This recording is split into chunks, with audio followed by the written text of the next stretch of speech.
Nah, di sini ada wifi praktis yang bisa dibawa kemana-mana, portable. Nah, ini saya sedang nggak di rumah, maksudnya di pekarangan rumah. Kalau misalnya diumpamakan kita lagi nongkrong di mana kayak gitu ya, kita cukup bawa ini ya. Aku biasanya bawa dua alat ini. Jadi aku punya dua modem, dua STB ya.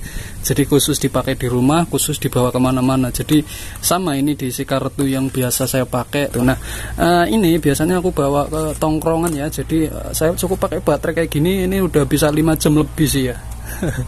Pakai baterai 12 volt bekas laptop. Nah, jadi kalau misal aku pergi-pergi kayak gitu ya, biasanya aku cuma bawa dua alat ini.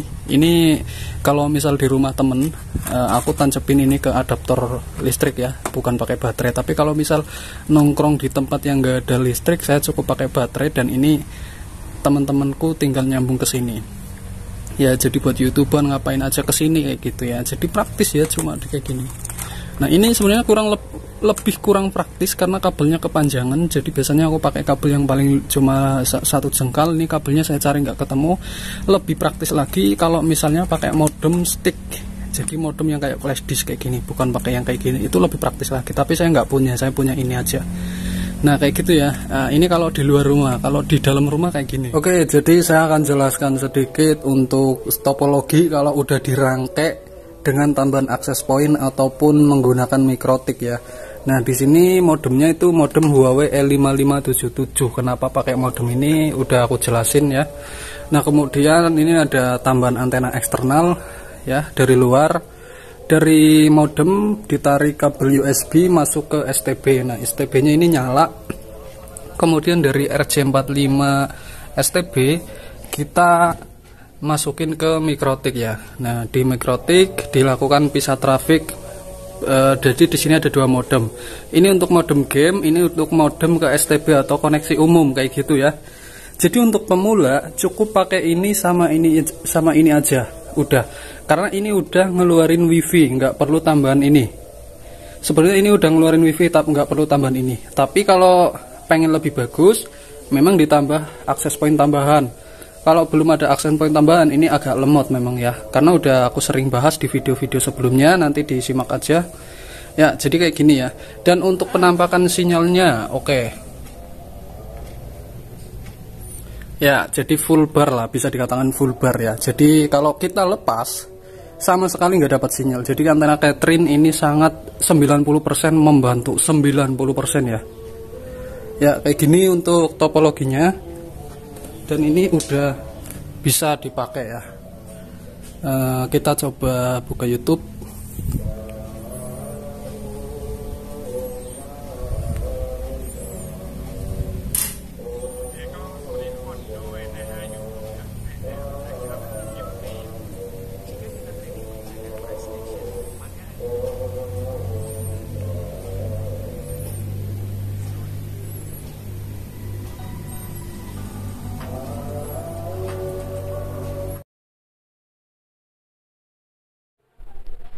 Halo, selamat datang di Kereaktif Channel. Nah, ini adalah alat-alat yang kita pakai di awal video tadi. Saya akan coba jelaskan.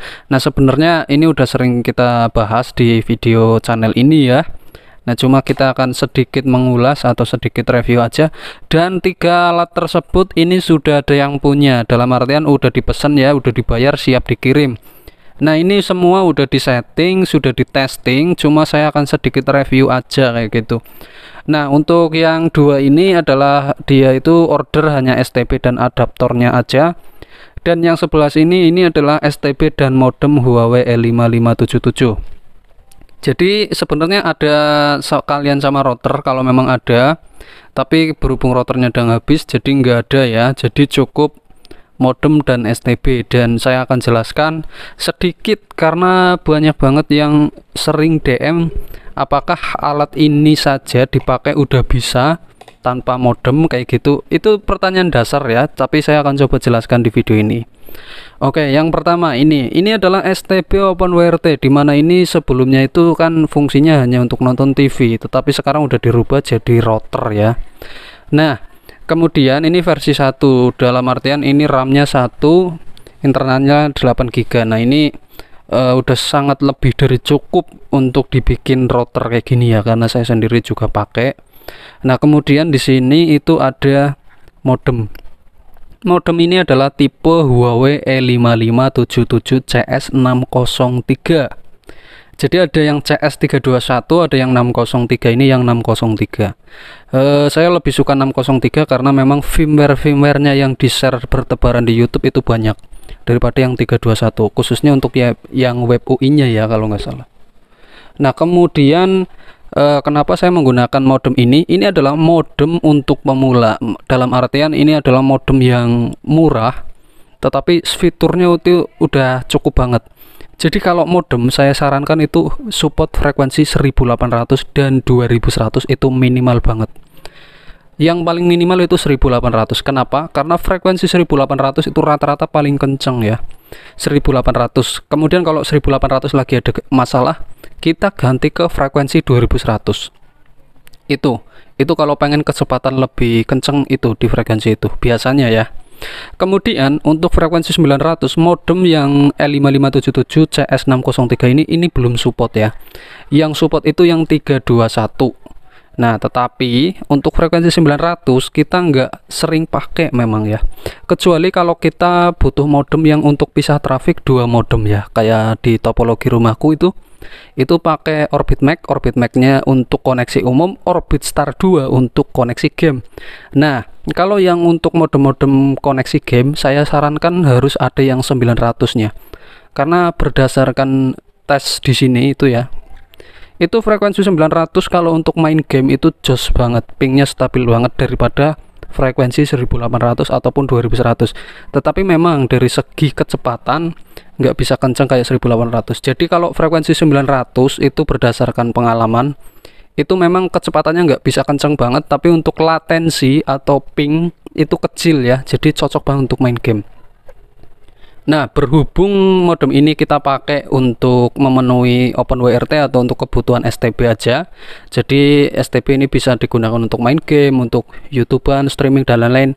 Jadi ya kita pakai frekuensi umum 1800 ya, walaupun buat ngegame pun masih bisa pakai VPN, tapi kan kurang recommended ya. Nanti pingnya udah aku tes pakai VPN Nusa dari Karya Aktif, itu pingnya itu di 40 sampai 60 ms. Tergantung booknya aja ya kalau memang pakai injek. Tapi lumayan sih bagus. Kemudian di sini juga ada baterai ya, saya lupa tadi nggak bilang. Ini ada baterai. Kenapa pakai baterai bang? Nggak di bypass. Jadi kita cari aman aja.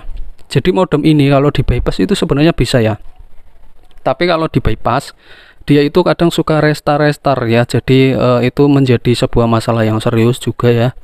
Jadi mending disarankan pakai baterai tambahan ya.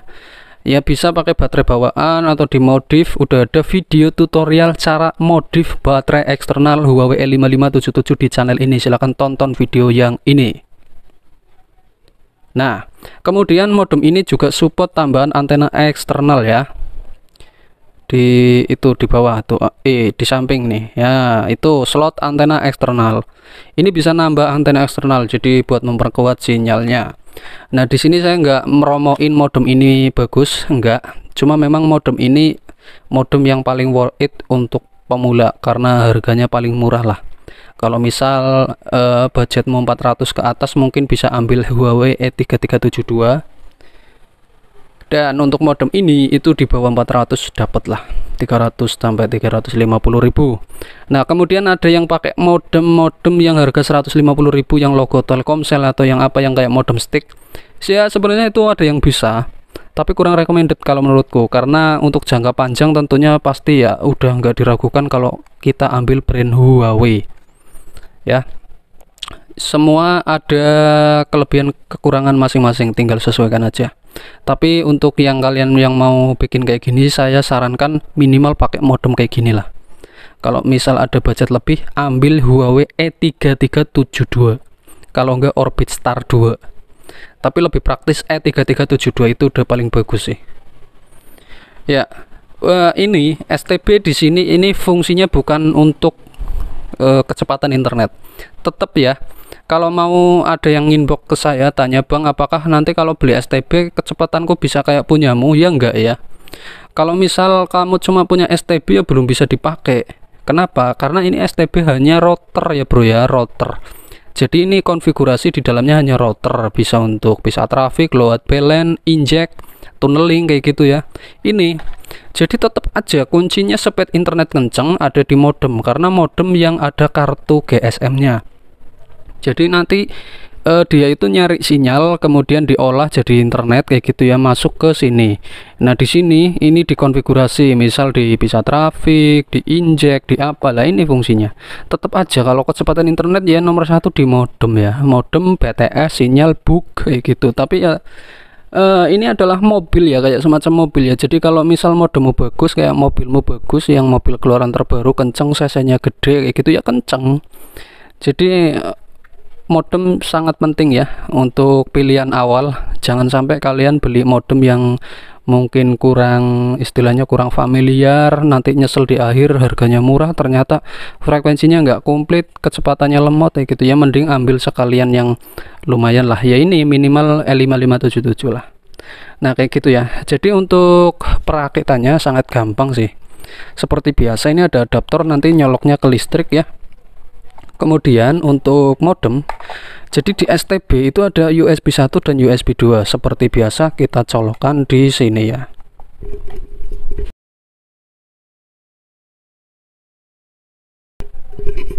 Nah oke, kayak gini ya. Jadi ini saya pinggirin dulu. Kayak gini ya. Jadi ini koneksinya via kabel USB. Nah ini adalah modem healing ya, modem healing, bukan mobil partner. Nah, pastikan menggunakan kabel USB yang bagus. Kalau saranku jangan pakai yang kayak punyaku. Kenapa? Ini terlalu panjang. Kalau kalian pengen bagus, kalau misal punya modem-modem yang kayak gini ya, pakai kabel kabel data yang pendek, paling yang 5 ya, ini yang 1 jengkal lah. Ya bener ya, ini ya.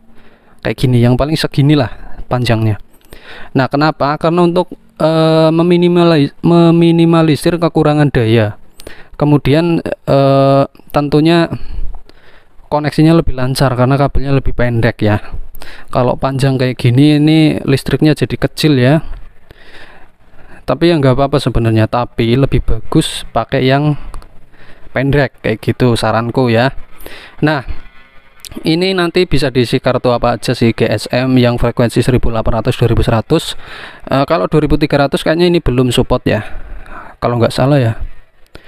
Ya ini pokoknya modem untuk Excel, Indosat, Telkomsel, 3Axis ini udah bisa semua, karena rata-rata provider Indonesia bekerja di frekuensi 1800 dan 2100 kayak gitu ya. Jadi kayak gini, ini diisi kartu, ini nanti nyala. Nah nanti kita yang setting bagian ininya aja. Udah, jadi bikin wifi di rumah itu cukup 2 alat ini udah cukup banget kayak gitu.